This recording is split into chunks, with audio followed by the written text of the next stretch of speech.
Good afternoon, everyone. Thank you for joining us for this incredible discussion panel. Today, we are surrounded by beauty experts to talk about omnichannel retail in the beauty industry. We will have the chance to explore and understand the diversity of retail channels, from TikTok to e-commerce platforms and retail stores, to learn and to understand the impact on the channels, on the evolution of the consumer purchasing behavior, and to understand also their opportunities for your brands. Because our goal today is to share with you key advice, strategic experiences that will be helpful for your brand and that will be helpful also for you to implement a successful omnichannel implementation. So we are surrounded by this amazing panel of beauty talents who are shaping the future of beauty retail. They are experts, creative, passionate, but above all, visionaries. So firstly, I will let each of the panelists introduce themselves and tell a little bit about their background in the industry. So we will start by, as you want, maybe Farah, Brooke, Krithi, Sarah, and Olfa. I'm Farah Anwar. I've been working in e-com since the early days, since 2009. And in the last 4 or 5 years, I've been responsible for bringing a lot of beauty brands into the digital sphere. Currently, I run my own consulting practice where I help regional brands become experts in the digital area. Hi everyone. As you know from the last panel, my name is Brooke Berge. I'm currently based in Qatar. I work for a company called Ali bin Ali Holding, where I manage beauty distribution. I've actually been in the Middle East for more than 20 years and working in the beauty field. Beauty field actually more than 25 years. I'm actually originally from Australia. Started originally working with your major big brands like your Chanels and Cliniques of the world. But my passion is distribution, and that's what I've been doing in the last 20 years in the Middle East. Hi everyone, good afternoon. My name is KrithiTirumala. I'm currently with Namshi. I head the beauty vertical at Namshi, and for those of you from the region who probably know that it's the pioneer e-commerce platform for the fashion and beauty consumer. Prior to this, I was with Noon.com, which has now sort of taken over and merged with Namshi. I've built the beauty business at Noon, so all in, I have over a decade worth of experience within the beauty e-commerce space. Lovely to have you all here. Thank you. Hi everyone, my name is Sarah. I work with TikTok as the business partnership manager. So we basically work with a lot of the retailers in the region, specifically within luxury and beauty, to help them establish their voice and positioning within the platform in the region. So I'm Olfa, I'm the Chief Digital and Marketing Officer for Middle East. One of my roles is to transform and all the marketing activity, media and e-commerce, so to transform the operation, the organization, and also leveraging all the beauty tech data that we have and really make sure that we answer the consumer evolving needs that we have today in this digital landscape. It's going fast, so this is one of my roles, and it's been 20 years that I'm working on the omnichannel and digital space. Hi everyone, my name is Elie Papiernik. I'm the CEO of Centdegrés. I have the chance with Gaelle to be moderating this topic, which is very interesting. We are a brand intelligence and design company working internationally, but we've been in this region for 12 years working with local brands. So of course we are passionate about this subject. So thank you for all of you to be here. Thank you. Thank you for this nice presentation. So as I told you, it's only a panel of beauty experts.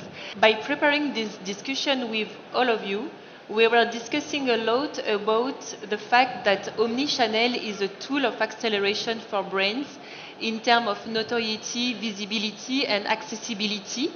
But you also have highlighted the fact that to ensure a successful omnichannel implementation, we have to work first on an omnichannel strategy. So firstly, I would like to understand why implementing an omnichannel strategy is so important for a brand and how to do it. So I will start with you, Brooke, with your background offline and online distributor, and according to your experience from setup to market strategy, what are the keys of success for a brand? I mean, that's a really good question because, again, every brand is a little bit different. So it really depends on your brand category whether it's makeup, whether it's skincare, hair care, will actually depend on your market strategy. So basically, if we take skincare for example, again, also considering the current strategy of the brand themselves, are they going to go onto online first or will they go offline? So from my perspective, what we like to do in our business, the easiest way, or I guess most simplest way, is to go online first. And I would say your typical online. So let's not talk about TikTok or Snapchat at the moment. Let's just say your typical online stores. The reason being, when you go into a negotiation with any of the clients, online may not take as long as, say, a department store or a professional channel. You can be in negotiations with agreements or what have you with a physical store, sometimes more than 6 months. So normally when we do a soft launch, we like to start online, and then we will physically go into store when the time is right. Perfect, thank you, Brooke. Farah, from your side, you are also working with a lot of brands and you support the brands on their omnichannel strategy. So, according to you, what does a truly omnichannel consumer journey look like in beauty? Yeah, I think it's very important to say that the way currently in the region a lot of brands are structured are that because we have such a strong offline market, they're always offline first, and there's very, very few brands that are able to truly incorporate the online part of their journey into their offline experience. I think what we're seeing more and more is that there's this massive awareness that the consumer journey doesn't just begin in store or when you put up these big ads on Sheikh Zayed Road. The consumer journey is actually beginning on platforms like TikTok and on Snap. And then what's happening is the discovery is happening there.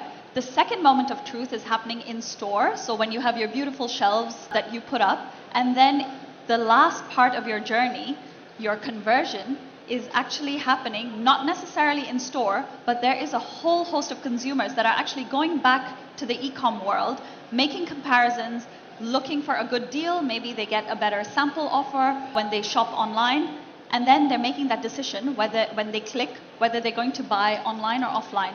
So I think this understanding that us, the consumers of today, don't shop in one place, that we look at all of these touch points when we make that final decision to make that purchase. I think that is what is that big understanding of omnichannel, where a lot of regional players are finding it difficult to integrate and really map that customer journey, because it's not a simple A is to B is to C.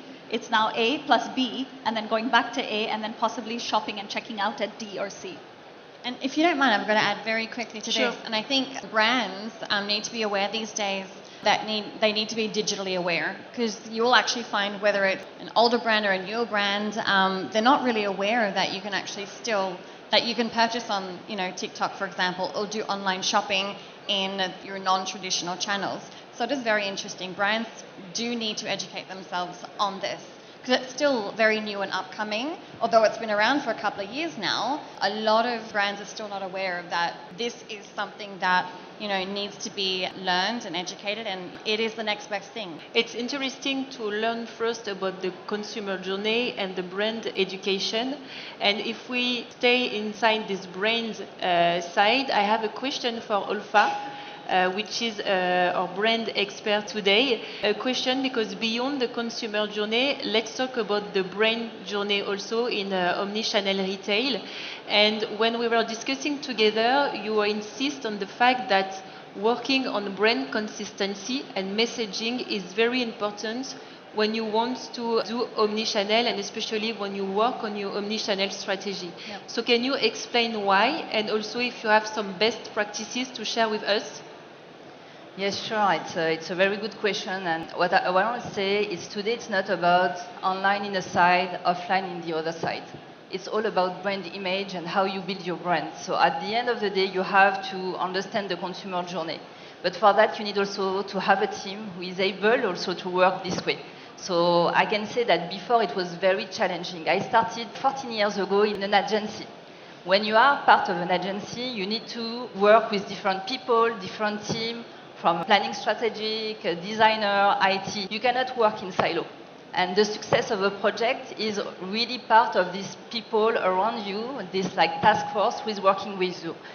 Now that I'm in the brand side since 7 years in L'Oréal, What I learned is that you need to de-silo the team because the consumer journey is becoming more and more complex. So you need to put people around the table. And usually what are the constraints is that people said, okay, you know what, Alpha, if I work alone, I'm going to be faster. But what we want to do is we want to be better and to go far. And that's why having this task force, having these people with you, working with you, this silo with clear communication, having clear brand guidelines will help to accelerate to have this brand consistency. So it's one of the points that I want to share. I can give you one example. When I was working for YSL, I was in Paris in DMI, what we called the global team. Our GM at this time was always asking us, when you enter the meeting, I want to make sure that you align with each one of the stakeholders. So which means the retail team, the marketing team, let's say the operation team, the digital team.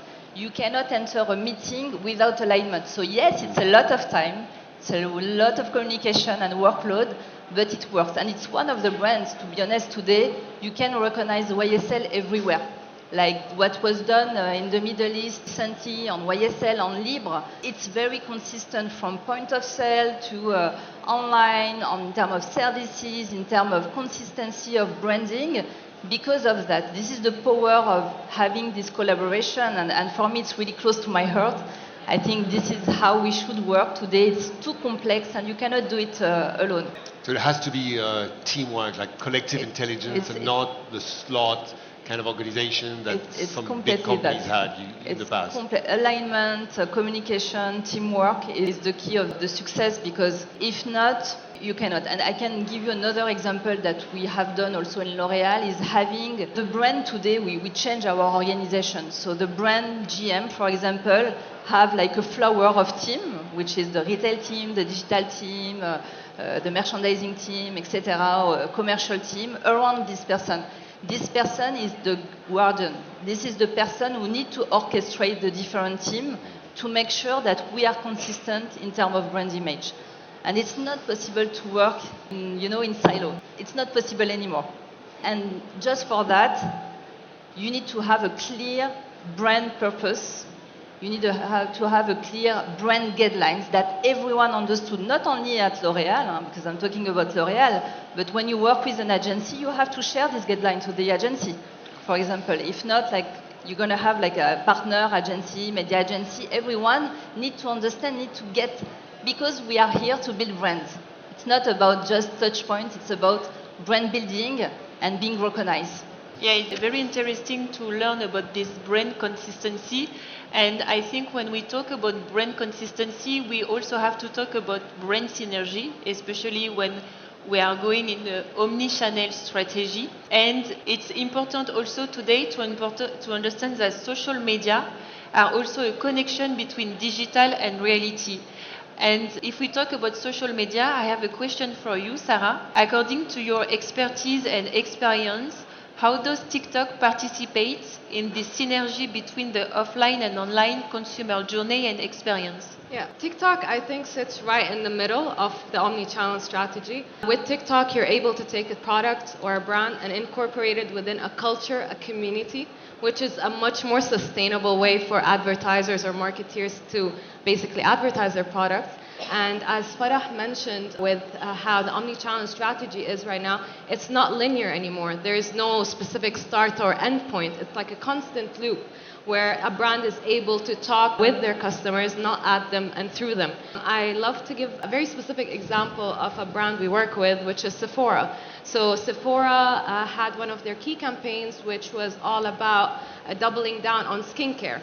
And it was one of their very early on campaigns in trying to penetrate that market. So what they decided to do is actually go back to the customers. So they initiated a whole campaign where they prompted users and audiences on TikTok to ask questions on the comment section. And what Sephora did was basically take each and every single comment and create a separate video answering that comment back. So they actually leveraged and created content from a campaign that originated by the users themselves, and then used that to educate their users, their audiences around the product, its usability, educate, as well as push specific products. So they kind of reversed it. They started online and then they kind of took it offline as all the content was created by their employees within stores. It was very interesting to see how they kind of reverse engineered a specific campaign within an industry.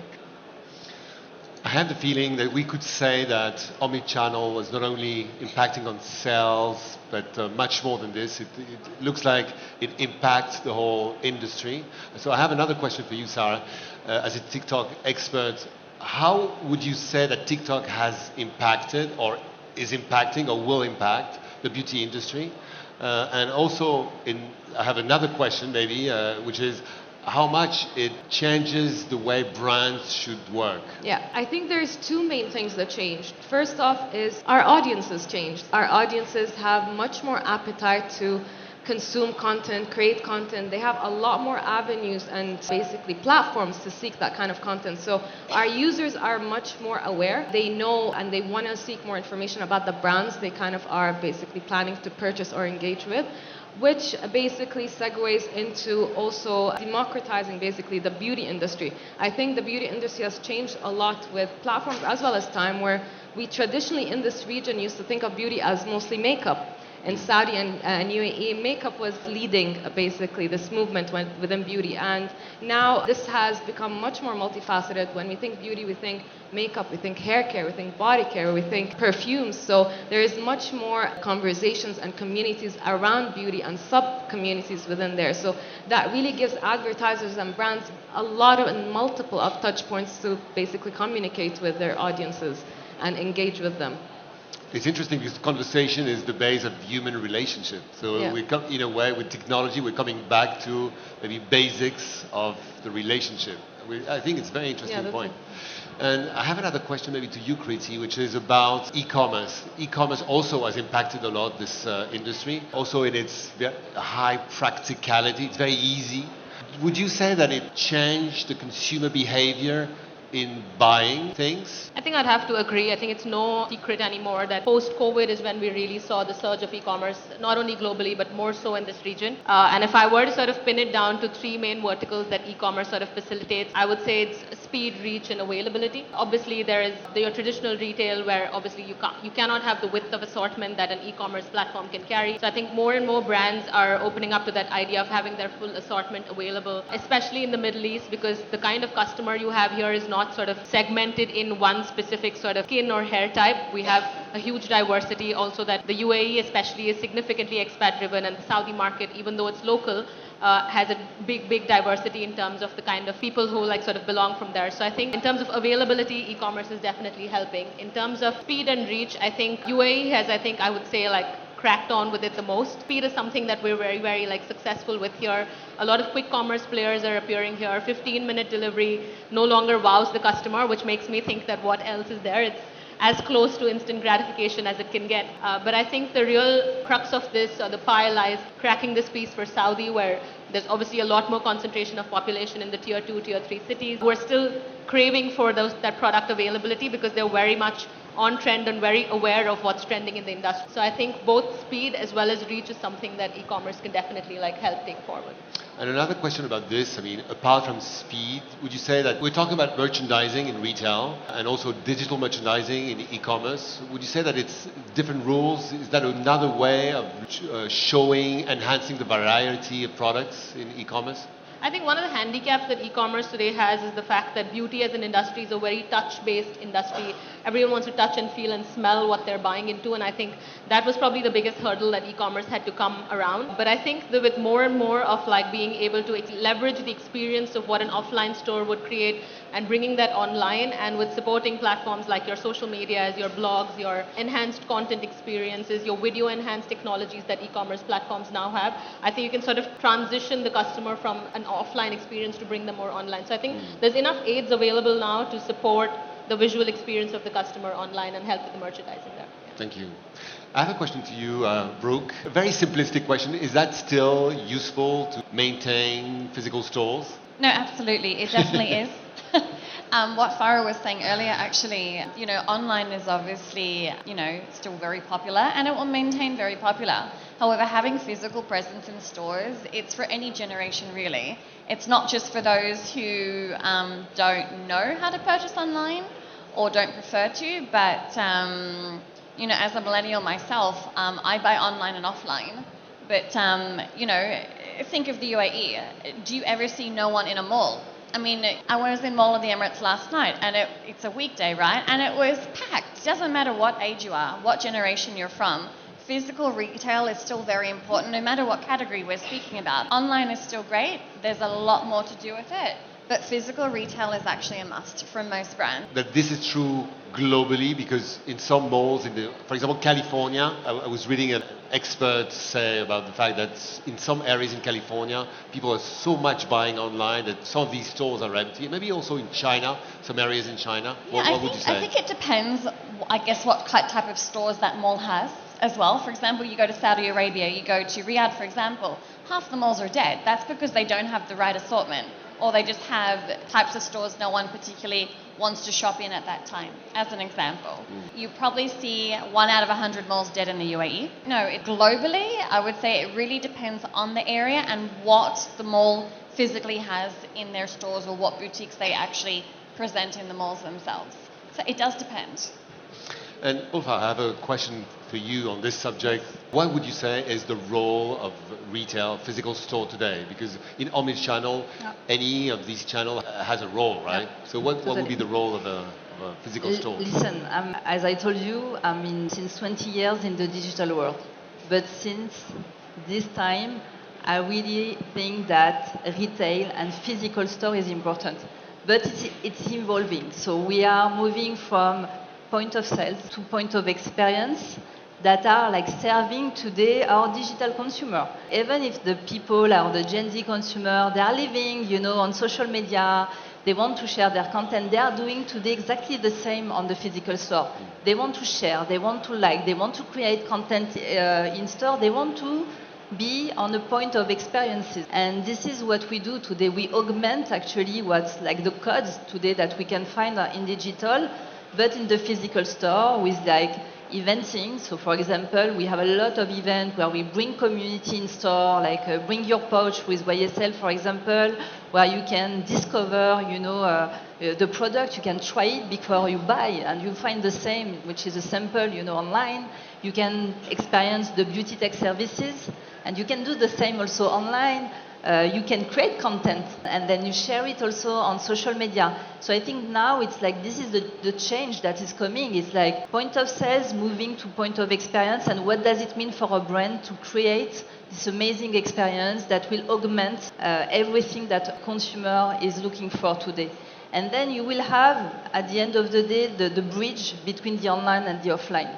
You can try, you know, in store and you can experiment, and then if you want, you go and you buy online. When you do services in store, the brands also can know you better, they can collect data, and they can keep in touch with you in the future and give you the right routine, the right experience. So this is what we do, and we have done a lot also in L'Oréal. We have like built the Kill subway, so it was super interesting. It was really an experience with a subway where you can discover, you know, different space, different services, you can try the product, you can make picture, you can share it on social media, etc. We have done the same on YSL, for example. We have done Lancôme, which is usually people say Lancôme is the brand of my mom. No, Lancôme now is going younger, and there is all this beauty tech experience that you can get also with Lancôme. There is a Lancôme Idol House. So all of that are either pop-up, podium experiences that you can't find today in store. So me, I'm pushing a lot when we work with the team to find the experience, understand the consumer that we want to target, like we do in media, and really make sure that we have a journey. Because this is a journey. There is a journey. When you enter a store, it's a journey. So it's an experience. Very interesting. We all have the feeling, listening to you, that it's an incredibly dynamic business. I mean, beauty, fragrances, and makeup, and that these omnichannel and also the social media is making things move. So we have a lot of trends and new technologies.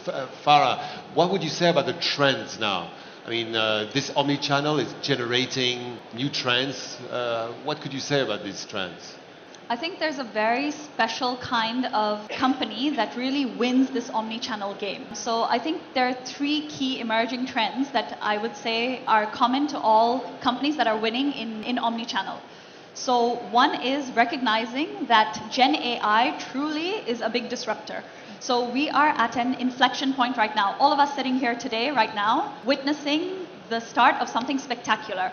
Gen AI is going to transform our lives, and it is going to transform the way we work in omnichannel beauty as well. Today, exactly what Olfa was talking about, personalization has become incredibly easy. So when you enter, you will see, for example, male perfumes. Even without cookies, there is now software that can track your user habits. So even if you log in as a guest on a platform, they're able to track your habits and make sure that the next time you log in onto, I'm saying anything, Sephora.com, for example, they will show you products that mimic the patterns of things that you have been shopping in the past. So for example, if you always shop summer, they're going to say, okay, well, this user has a certain behavioral pattern. What does a similar user shop in the winter? And they're going to show you that. So it's not just about showing you, oh, you shopped brand A 3 months ago, let's show you brand A. It's becoming incredibly intelligent so that it's actually being able to get inside your head and personalize your experience. So that's one big one. The second big one, I think, is understanding the rise of social commerce. So our friends at L'Oreal actually have been talking about this for like years now. They've been telling everybody that social commerce is coming. It's incredibly advanced in the Far East. It's not really quite made its way here. There's many social reasons for that. But the launch of products like TikTok Shop, for example, which the whole industry is waiting for eagerly, Instagram Shop as well, this is going to change the way in which the omnichannel experience works. This is not just an e-com story. When you walk into your Sephora of the future or your Faces of the future, there is going to be massive callbacks to your ability to shop on TikTok or your ability to shop on Instagram. So I think that is the second key trend that is emerging, and everybody, all the big beauty players in globally and in the region are watching for it. They're waiting and watching and seeing, okay, what's going to come up next? How are we going to take this? What is the adoption rate of the consumers? The third big one, which is not tech related in terms of trend and trends behind the scenes, is the change in which we hire. The way we hire for an omnichannel company of the future, you can no longer have a marketing director who just understands offline marketing, has spent 20 years doing offline marketing. Every single person in the organization needs to be digitally literate. So your commercial managers, your account managers, your sales managers can't just go on, stock up a gondola and walk out. They need to understand, what does it take? Okay, we're going to work with this beauty player. I'm going to say someone who's not in the region, Ulta. Like we know, okay, we're stocking the shelves in Ulta. What is Ulta brand X doing on the e-com channel? So it's becoming incredibly important that the tone at the top, so the GMs, the big guys, are incredibly digitally literate. There needs to be a massive cultural change where even the guys that focus mostly on offline, because let's face it, 90% of our beauty market in this region is offline, even those guys are digitally literate and they understand what kind of campaigns are running in the digital sphere, what is happening in the digital marketplaces and the e-com marketplaces like Namshi or Noon, for example, because there needs to be consistency. If you want to maintain this consistency, everybody in the organization needs to be digitally clued in. So I think the three key trends are, in summary, Gen AI, social commerce, and change in the way in which we hire talent. Very interesting. And I have a question, of course, to you, Sarah, because you know a lot about trends and you know a lot about consumers. And you know, for a while, I had the feeling that digital would be a way to sell more. But today, we have the impression that thanks to these social media, it's a way to sell in a different way and to please more the consumer. What would you say about the trends? I mean, these trends, what impact do they have on trends for consumers? Yeah, so one thing that Alpha actually mentioned is that a lot of brands are being much more aware about driving synergy between offline and online, and you have brands, be it L'Oreal, Sephora, or others, that are making sure that their online strategy is driving the same touch points that they're doing offline. So a lot of the content is being shot in stores. A lot of basically the human element are basically the employees in stores. So as a consumer, when I'm seeing that content on TikTok and then going to that store, I'm seeing the same faces, I'm seeing the same touch points that are being communicated online. And when it comes, if we want to kind of take like kind of a bird's eye view of what kind of content within beauty that is resonating with TikTok users right now, Because beauty is a very vast or wide umbrella, but there are specific categories that are driving more attention and engagement within TikTok, and those tend to be current hair care and skincare. And in terms of what content as a brand, if you want to choose what kind of content you want to make sure that is resonating with your audiences, they usually kind of come within 3 big pillars. First one is you want to make sure you want to talk to your audiences about education. So as a brand, you want to make sure you're tapping into specific educational pillars, telling them more about the product, what is it about, where does it come from. A lot of brands now are talking more about the ingredients, the backstory, and a lot of audiences are really interested in that now. The second is, of course, entertainment, which kind of comes as a given when you talk about TikTok, but also entertainment can come in different forms. When you said it, it's conversational, it's about storytelling. You want to know more about the brand when you're communicating with your audiences so that they feel that the brand is more relatable rather than aspirational, which really kind of brings down or makes the tonality of the brand more approachable.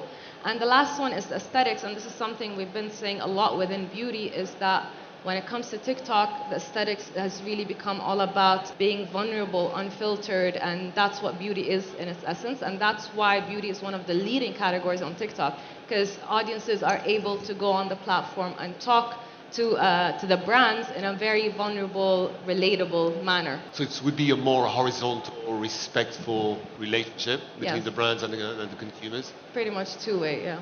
Which seems to be a paradox, but it's very interesting to know this. Thank you very much. Thank you. And if we are continuing in this way of new trends, I would love to learn more also about new technology in omnichannel and beauty industry, because I believe we don't really understand the power of new technologies.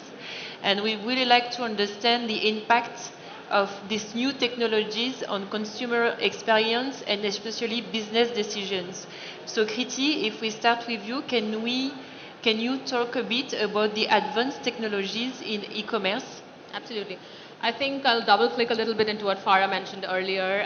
Personalization from an e-commerce point of view is gaining more and more traction as we go into it. I think the time that people spend on any app, or the patience that we all have when we're trying to transact on an app, is becoming lesser and lesser, and therefore personalization is something that when it comes in, it sort of caters your experience based on your buying and browsing behavior, which means that you're seeing products that you're more likely to buy, which means you're more likely to transact on that platform, which means you're more likely to come back to transact on that platform, which also helps platforms sort of retain customers. So one phase is acquiring a customer, the second phase would be to retain the customers and have them become affiliates of your platform, have them be associated or wanting to be associated with your platform. So I think personalization is going to be like the key sort of pillar that I think from a technology point of view we leverage. The data that comes in a step before personalization is also something that's very, very critical, because that sort of helps us understand what do we want to show to which customer. If they're not reciprocating to that, what's the reason that they don't?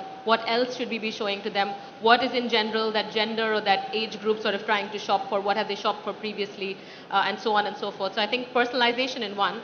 And interestingly, I think it's very, very specific to beauty maybe, is virtual try-on. We've spoken about it with multiple brands to have that incorporated onto the platform. I think many different players are doing it. In fact, a lot of direct brands, I believe L'Oreal does that really well in some global markets, where you actually can try the product on yourself before you buy it. Obviously, you can do that with your lipsticks and your blushes and your eyeshadows, which are more like color dominant. But from what I understand is that the technology is evolving. So now you can try hair colors to know what hair color suits you. You can try nail paints and how that looks on you. And I think hands is something very, very technologically challenging, because with the face, you have the eyes, the nose, and the lips, which pretty much have the same sort of a placement on any kind of person's face, but hands are something that are very unique to each person. So technology has gone to the level where you can even morph hands to try different nail paints on your hands. So I think virtual try-on is a big trend that we're waiting. Same kind of question for you, Olfa. How do you think new technologies can create personalized omnichannel experiences? And if you have, of course, some examples, because you have a lot of examples, so it's very interesting. I think we have said a lot. Today, AI, we were doing AI since like few years already in media. When you do a personalization in media, you segment, you do your audience, you make sure that you target the right consumer, you are using AI. So we were leveraging it. And I want to jump perhaps on one comment that was done before.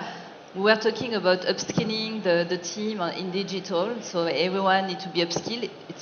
You're right. Actually, it's part of my role today to upskill a big part of the company to make sure that they are able to understand the media space, commerce space, the CRM space. But I think the next revolution is making sure that everyone is upskilled in terms of data automation, AI, Gen AI. Because as a marketer, in the year to come, if you don't understand how you can use and leverage AI, deliver, the right product recommendation, to target your audience, in media, to brief your media agency, to create personalized experience also in store, because it's not about having beautiful beauty tech tool, which we have. We have, like, for example, a skin screen, I would say Lancôme or Kiehl's, where you can really understand your skin, the dark spot coming, making sure that you can prevent also some, skin concerns in store or online. And we are able, because of AI, to translate and give and recommend the right routine to our consumer, not only offline but also online. And we are doing that with many of our brands. So for me today is more like, how do we use AI in every touch point, not to scare our consumer, because everyone is scared to be targeted, but just to offer the best personalized experience. At the end of the day, I prefer to be targeting with something that I love, that I'm looking for because I did a search, online, than having something that is out of the blue that I'm not interested about. This is a waste of time for me, for the company, and for everyone. So I think it's not scary today to target people, to really understand what they do, what are their consumer journey, where they shop, what they search, what they do in store. The objective is, again, and I'm saying it, is to enhance the experience as a brand, to offer the best to our consumer and making sure that they become loyal consumer for us. So next big revolution, AI upskilling, Gen AI for everyone. Interesting. A question, Olfa. Do you think that data is also kind of tool that we can use when we are talking about brand consistency and omnichannel synergy also? Yes, for sure. Like today, data, if I can give you an example, my role is also consumer insight and market insights. Everything starts with the consumer. So if you don't get the data, either in terms of e-commerce journey or what the consumer is doing, what are the trends actually coming in the market, you cannot build your strategy. Yeah. You are building it like that and you try to do it if you can. This is not the objective. So everything starts with the data. Everything starts with the consumer, and based on that, then you can build your experience. Nice. So I think we really understand, thanks to all of you, the importance of first implementing an omnichannel strategy, the brand, and why the omnichannel is also shaping the future of beauty retail. Because it's a lot of opportunities also for brands, but of course, there are no opportunities without challenges.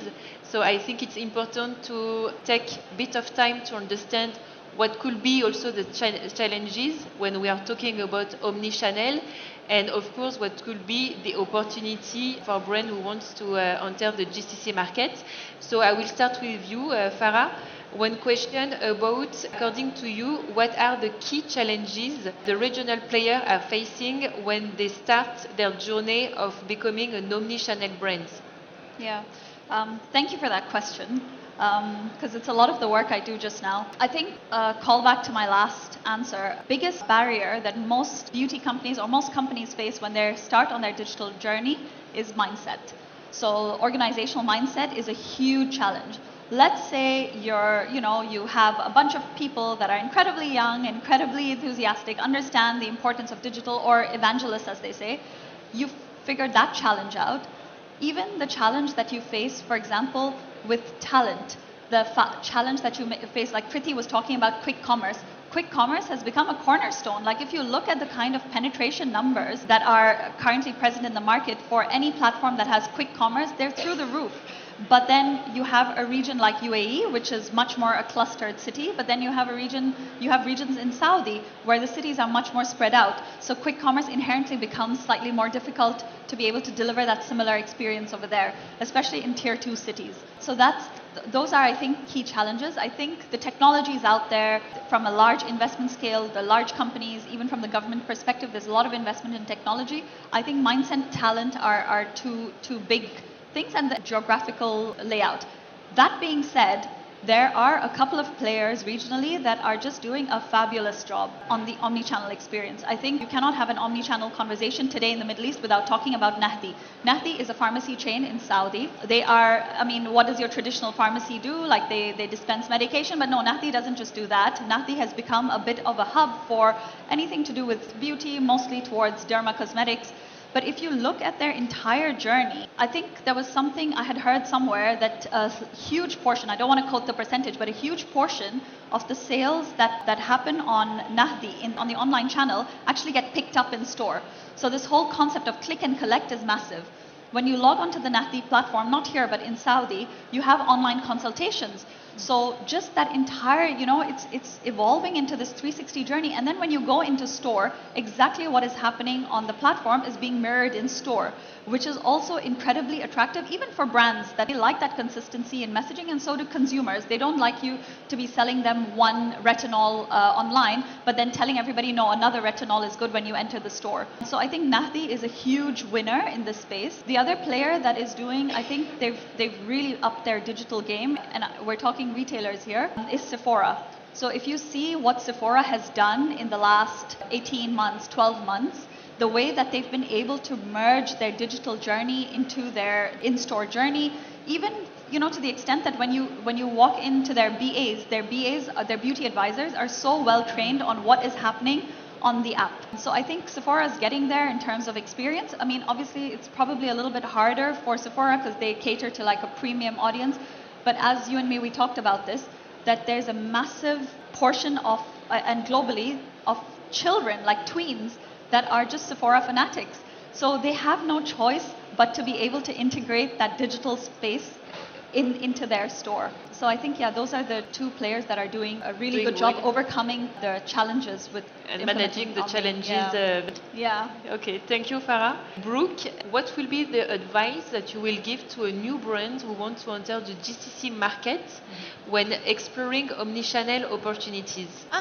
Well, basically, again, it depends on their global market strategy and what they've done before. And again, do they have digital knowledge of what's happening in the GCC or what's happening globally, such as your TikTok and your Instagram? So it really does depend, again, like I said before, on the category that we're looking at. Omnichannel is great, but I would still say to them, look at both, or look at all options, online and offline, when you're entering the GCC market. You need to know what's going to work for your brand. So again, it depends if they're going to go towards working with a distributor or if they're going to come into the market by themselves. There's a lot to learn, actually. So finding the right partner is also a way to know if we have to go first online. No, absolutely. And I think that would be the easiest for new brands entering the market as well. Because obviously, for myself, being in the region 20 years, I'm quite fluid on most channels and in all of the countries in the region. So even if a brand wishes to just ask a distributor questions to get the right information, that would be a way to go. Or at least asking an agent and paying for that information. They can get the best advice possible. Thank you. Thank you, Brooke. Thank you. Thank you so much for this incredible discussion panel. I would love to have a last key takeaway from you, a last advice for audience about, if you have takeaway to give to our audience on how to achieve a successful omnichannel strategy. Just one word, one advice, one inspiration, one keyword, as you want, just to conclude this discussion panel. But I will say de-silo. Don't try to put the online on the side and the offline on the other side. Try to bridge the both and really work as a team on the omni-channel journey to really make the best of it and to create experiences both online and in stores. Yeah, I think Sarah? it's all about making sure that as a marketeer you elevate all the existing touch points that you have in your omni-channel. It's less about worrying about making the experience linear. It's more about making sure that's an ongoing loop And when you have an opportunity such as on TikTok, make sure that you integrate with already existing communities rather than having to worry about creating new ones. You kind of are halfway there as a brand when you're trying to talk to your consumers. And after TikTok Shop, it's going to be even better experience. Yes. 100%. TikTok Shop is going to be a revolution. Yeah.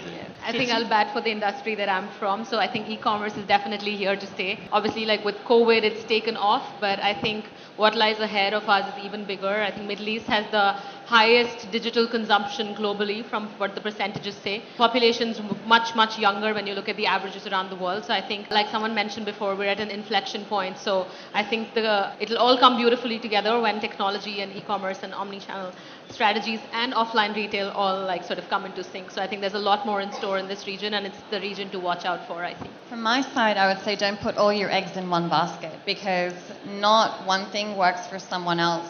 Especially, when you're talking about e-commerce, digital, anything about social media, what works in the UAE may not necessarily work in KSA or Oman. We all know Kuwait is very popular for YouTube, but Saudi Arabia may be popular on Instagram, whereas UAE is more popular on TikTok. I think brands also need to be aware when looking at omnichannel, it's not only about physical store presence, but understand your market and what channels work in what countries, because not everything works in every single country simultaneously. Thank you, Brooke. And last word for you, Farah? Yeah. I think there's still a huge gap. If you look at our digital consumption, like Krithi mentioned, between our digital consumption and our online penetration for beauty versus the rest of the world, there's a huge gap, which means there's a lot of opportunity for a lot of players to come in and take that space. So I would tell my advice to any beauty brand is don't stop. The market here is much more forgiving to penetrate online.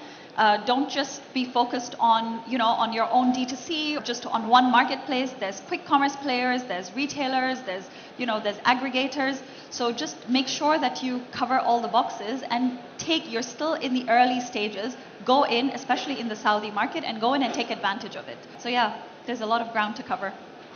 Thank you. Thank you so very much to all of you. I think we have still some time for questions. Any questions from the audience? Just a question for Sarah.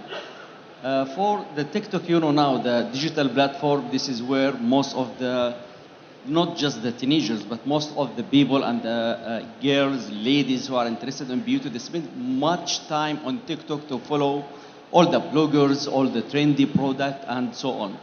What do you think, how the retailers can rely or aligns with such a platform, with TikTok, in order to have the product segmentation and build on the peers for those audience in order to drive more sales through the omnichannel? What type of integration you think we can benefit for such a platform and such huge data you are building on this platform? Yeah, so a lot of the retailers we work with are basically aggregators, so they have multiple beauty brands or even one.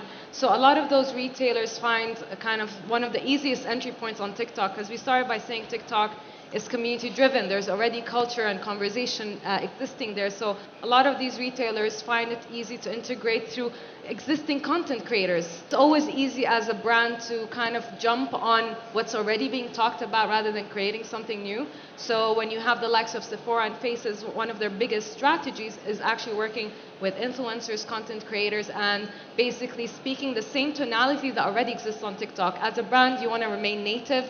You want to remain having that same tonality that is on the platform, and it helps when you have something such as TikTok, where you kind of are able to listen to what people are interested in. So you're starting to hear now that people are starting to search on TikTok. So now when I want to search, for example, the most trending nail art, for example, I go and search it on TikTok. So I'm able to relay that kind of information to big retailers, as in what's trending, what are your audiences talking about. So you can basically, as a retailer or as an advertiser, tap into that kind of low-hanging fruit. Thank you, Sarah. Any other question? Yeah. Actually, I want to ask a question from you, Sarah.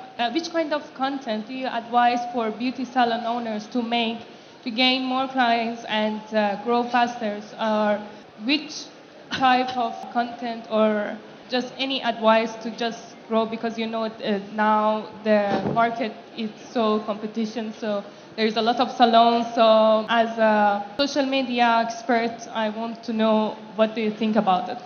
Yeah, I think on TikTok, there's a lot of content, there's a lot of pillars, your audiences are talking about a lot of different stuff, but when it comes to beauty, there is 3 major categories or content pillars that your users are looking for. You can categorize them as a brand, you want to make sure you're driving education in your content, you want to be driving entertainment, and the best merge is when you can even try and merge both. How can you drive edutainment, so a little bit of education and entertaining manner about your brand. And last but not least, as a brand, how can you drive a very kind of approachable aesthetic? So you want, as a brand, to be talking about basically your products, you want to be telling stories, you can even work with the community to tell the stories on your behalf. So 3 main things: aesthetics of the brand, education, and entertainment. And I think there is a nice sweet spot in between. Hi, I think I would like to address my question to Farah. I wanted to ask about how would you suggest to a small, young, private-owned label, cosmeceutical in skincare, to start an online or offline advertising campaign when you enter a new market? We should definitely talk off stage. But I think the first thing that I would say is the cheapest, because cost is a huge factor, the cheapest way for you to establish a digital presence is 2 things. One is get your socials in order, and this could be your own content that you create on your own. And then later on, when you find a piece of content that is actually working well, that has a good engagement rate, then you start putting a little bit of money behind it, so that you put small amounts of money to make sure that it reaches more people. The second thing that is on the digital marketing side, and that's just step -1, right? Or step 0.1. On the commercial side, making sure that your product is actually listed with all the marketplaces that are out there. So look at self-serving marketplaces, look at Amazon, look at Noon, look at these quick commerce players, look at Talabat, Deliveroo, all of them have beauty, self-serve beauty platforms as well. Get in touch with Krithi, get Krithi's number, see if she's going to stock your product as well. But because when consumers start seeing it, when it starts showing up, when they're browsing for products, that automatically does a lot for your organic recall, for a customer's organic recall. One question to Farah, if you don't mind. You mentioned the success story for Nahdi for the concept of click and collect as part of their e-commerce. Yeah. In Saudi, maybe yes, it works fine. The infrastructure, the road, the accessibility isn't easy. But when we talk about a country, for example, like in Egypt, where the traffic is a nightmare, maybe it's not the right strategy to implement. So based on your experience so far, what do you think are the main key pillars on building the e-commerce strategy for a retail business? What are the key pillars for building an e-commerce strategy for what business, sorry? Retail business, similar to Nahdi. Are we talking about Egypt? Yes. Okay, so I have to apologize. I don't know the Egyptian market very well. In general, what should be considered? Honestly, my colleagues here are all of them are retail experts, but I think the basics, okay? So we call it CARS: content, accessibility, ratings and reviews, and search. So these are 4 pillars of having a strong digital business. Your content needs to be top class. You don't need anything more than a light box and an iPhone to shoot great product shots. Use AI, use ChatGPT to write up some great product content. So that's your content. Accessibility, I'll come back to. Ratings and reviews. Make sure that you seed your product and get everybody to put ratings and reviews on Amazon, on Noon, so that your product actually gets rated high in marketplaces. And search. So you need to use SEO and SEM marketing techniques to make sure that whenever somebody, let's say you're doing a wrinkle filler, so what are, apart from just saying a wrinkle cream, what are the other search terms that consumers would use when they're trying to search for your wrinkle cream product? Wrinkles. Is it aging? Is it I'm 40 years old? Things like that. I think these are the 4 pillars. Thank you, Farah. Last question. Thank you very much. I really enjoyed it. It's really nice to see all these women on stage, actually. I have a question. For GCC markets, especially Dubai, would you think luxury or relatable? What did you recommend? There is a good mix of both. While predominantly, I think this market is viewed as a luxury heavy or luxury first kind of ecosystem, I think with the likes of TikTok, and with the internet penetration that exists in the region, the awareness and the know-how of what's trending globally is so high That now you can see the customer, they just want to get that effect or to get that look that they see on influencers, on people that they like and follow. So I think now it's no longer just a kind of product, it's to ultimately reach that end result. And if that's a mix of both these markets coming together to get that look, then I think people are more and more open. So I would say it's trend first, and then prestige or luxury second. That would come second in the decision. At least that's my take on it. Let's give them a warm hand of applause. Thank you so much, our Omnichannel Thank you. panel. Thank you. Thank you.